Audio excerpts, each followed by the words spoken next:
17 मई साल 1498 ईस्वी को वर्तमान केरल राज्य के कालीकट तट पर समुद्र के रास्ते कुछ नाविकों ने कदम रखा, जिसके बाद मानो हमारे देश भारत की तकदीर ही बदल गई और इसकी कहानी कुछ अलग ढंग से ही लिखी जाने लगी। दोस्तों, ये वो दिन था जब यूरोपियन समुद्री नाविक एवं खोजकर्ता वास्को डी गामा ने भारत की खोज की थी।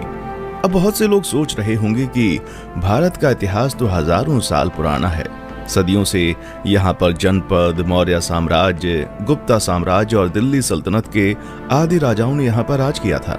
तो फिर कोई कैसे भारत की खोज 1498 ईस्वी में कर सकता है?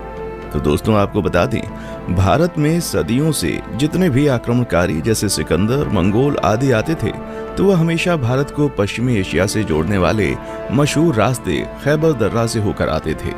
लेकिन 17 मई 1498 को वास्को डी गामा ने समुद्र के रास्ते यूरोप से भारत के केरल राज्य के कालीकट तक पहुंचकर एक समुद्री रास्ता ढूंढ निकाला था, जिसे ही वास्तव में भारत की खोज माना जाता है।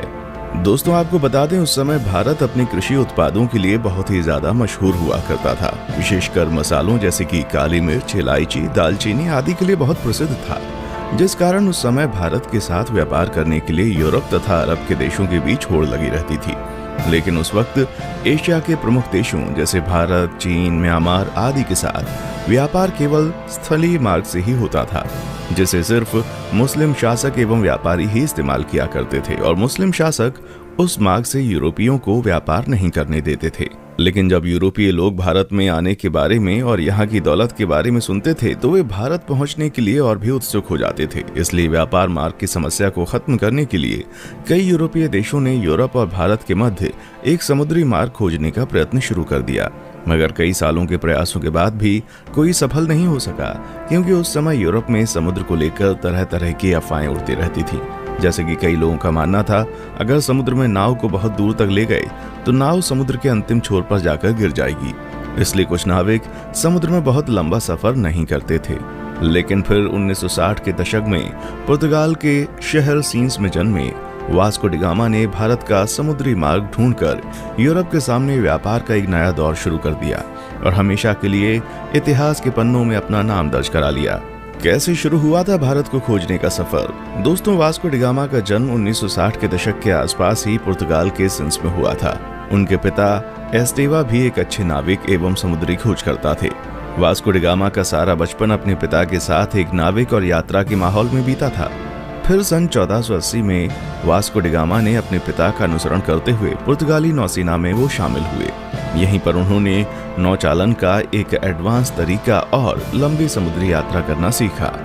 फिर उस समय पुर्तगाल के राजा हेनरी, जिन्हें हेनरी द नेविगेटर के नाम से भी जाना जाता था, उन्होंने उत्तर और पश्चिम अफ्रीका में कई सफल समुद्री यात्राओं तथा खोजों को आर्थिक सहायता एवं संरक्षण प्रदान किया था, जिस वजह से बहुत से नाविक नए नए द्वीपों को ढूंढने की कोशिश किया करते थे। इसी के चलते 1487 में पुर्तगाल के ही एक प्रसिद्ध खोजकर्ता बार्टोलुम डायस ने अफ्रीका के दक्षिणी सिरे तक यात्रा करके ये पता लगा लिया था कि हिंद महासागर और अटलांटिक महासागर एक दूसरे से जुड़े हुए हैं। जिसके बाद डी गामा, जो समुद्री यात्राओं एवं खोजबीन में गहरी दिलचस्पी रखता था, वो जानता था कि यदि हिंद और अटलांटिक महासागर अफ्रीकी भूमि के अंत में जुड़ते हैं तो वो अफ्रीका से दूर दक्षिणी कोने पर मौजूद केप ऑफ गुड होप के माध्यम से भारत तक पहुंचने का मार्ग खोज सकता है। जिसके बाद 8 जुलाई 1497 को वास्को डी गामा ने 4 जहाजों और 170 आदमियों के दल के साथ पुर्तगाल के लिस्बन शहर से अपनी यात्रा शुरू की। वो खुद 200 टन वजनी सेंट गैब्रियल नामक जहाज में सवार हुआ और अपने छोटे भाई पाउलो को सेंट राफेल नामक जहाज का नेतृत्व सौंप दिया।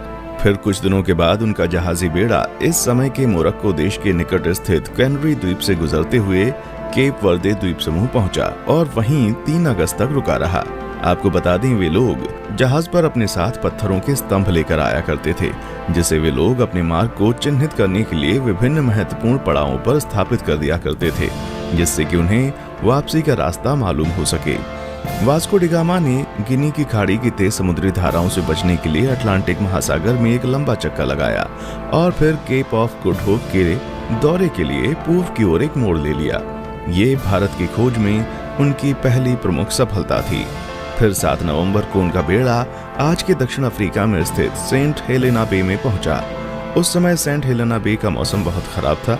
वहां बहुत तेज हवा और समुद्री लहरें चल रही थीं, जिस वजह से वास्को डी गामा का दल अगले 22 नवंबर तक आगे नहीं बढ़ सकता था। लेकिन फिर भी कुछ दिनों बाद मौसम अच्छा होने पर उन्होंने यात्रा करना शुरू कर दिया और वे केप ऑफ गुड होप पहुंच गए, जहां पहुंचकर उन्होंने इस जगह का अच्छे से दौरा किया। दोस्तों, आपको बता दें, जब Vasco da Gama Cape of Good Hope नामक स्थान पर पहुंचे तो तभी उन्होंने महसूस किया कि उसका भारत तक मार्ग खोजने का सपना हकीकत में तब्दील हो सकता है। और फिर मार्ग को चिन्हित करने के लिए पहले की भांति वहां एक पत्थर का स्तंभ स्थापित किया और फिर आगे की यात्रा की तैयारी करने लगे। केप ऑफ गुड होप के आगे की यात्रा उन्होंने 8 दिसंबर को शुरू की थी और क्रिसमस आने तक वे दक्षिण अफ्रीका के नटाल तट पर पहुंच गए। अलग अलग नदियों को भीतर और बाहर से पार करते हुए डी गामा का बेड़ा धीरे धीरे मोजाम्बिक की ओर पहुंचना शुरू हुआ। इस बीच वे लगभग 1 महीने तक कहीं पर रुके और जहाजों की मरम्मती का काम किया। फिर 2 मार्च 1498 को डी गामा का बेड़ा मोजाम्बिक द्वीप पर पहुंच गया। जब डी गामा अपने दल के साथ मोजाम्बिक की धरती पर उतरा और वहां के निवासियों से मिला तो उन्हें लगा कि ये पुर्तगाली जहाजी भी उन्हीं की तरह मुसलमान है, इसलिए उन लोगों ने उनकी खूब मदद की। डी गामा का मोजाम्बिक में पड़ाव डालना काफी उपयोगी सिद्ध हुआ। वहां उसे समुद्र के किनारे बंदरगाह पर सोने, चांदी तथा मसालों से भरे हुए 4-5 जहाज दिखाई दिए। उसकी मुलाकात ऐसे स्थानीय लोगों से भी हुई जो कभी कभी भारतीय समुद्री तटों की यात्रा करते थे। इससे वास्को डी गामा को पूरा विश्वास हो गया कि वो उचित दिशा की ओर आगे बढ़ रहा था। उसे उस दिशा को समझने में भी मदद मिली जिधर अब उसे आगे बढ़ना था। फिर 7 अप्रैल 1498 को उनका बेड़ा मोम्बासा में प्रवेश कर गया तथा यात्रा के एक और महत्वपूर्ण ठहराव मोम्बासा के ही मालिंदी में लंगर डाल दिया। मालिंदी में डी गामा की मुलाकात कांजी मालम नामक एक ऐसे गुजराती नाविक से हुई जो भारत के दक्षिण पश्चिम तट के कालीकट जाने का मार्ग जानता था। उस गुजराती नाविक के महत्व को देखते हुए डी गामा ने उसे भी मार्गदर्शक के रूप में अपने बेड़े में ले लिया और फिर अगले 20 दिन तक लगातार हिंद महासागर में चलने के बाद डी गामा को धीरे धीरे भारत के घाट और पहाड़ दिखने लगे। फिर 17 मई 1498 को वो भारत के दक्षिण पश्चिम में स्थित कालीकट के बंदरगाह पर जा पहुंचा। कालीकट में स्थानीय राजनयिकों द्वारा वास्को डी गामा का काफी अच्छी तरह से स्वागत किया गया। वो यहाँ लगभग अगले 3 महीने तक रहा और भारत के बारे में बहुत सारी महत्वपूर्ण जानकारियां इकट्ठा करता रहा। दोस्तों, वास्को डी गामा के भारत आने और उसके कालीकट में उतरने के बाद भी कई ऐसी घटनाएं हुई जिसके बारे में अभी भी लोगों में सहमति नहीं हो पाई है, लेकिन हम अपने किसी और वीडियो में उसके भारतीयों के साथ किए गए जुल्म और अत्याचार पर अलग से वीडियो बनाएंगे। इस वीडियो में हम सिर्फ उसकी यात्रा पर वीडियो बना रहे हैं। दोस्तों, यहाँ 3 महीने रहने के बाद वास्को डी गामा 2 साल से अधिक समय की यात्रा करते हुए 18 सितंबर को पुनः लिस्बन लौट आया। इस दौरान उसने लगभग 38,600 किलोमीटर की यात्रा की थी। और दोस्तों, आपको बता दें कि इस लंबी साहसिक यात्रा में उसके कुल 170 साथी थे, जिसमें से 116 की यात्रा के दौरान मृत्यु हो गई थी। वास्को डी गामा की इस उपलब्धि से पुर्तगाल के राजा बहुत खुश हुए थे तथा उन्होंने उसे दूसरी बार फिर से 1502 में भारत की यात्रा पर भेजा था।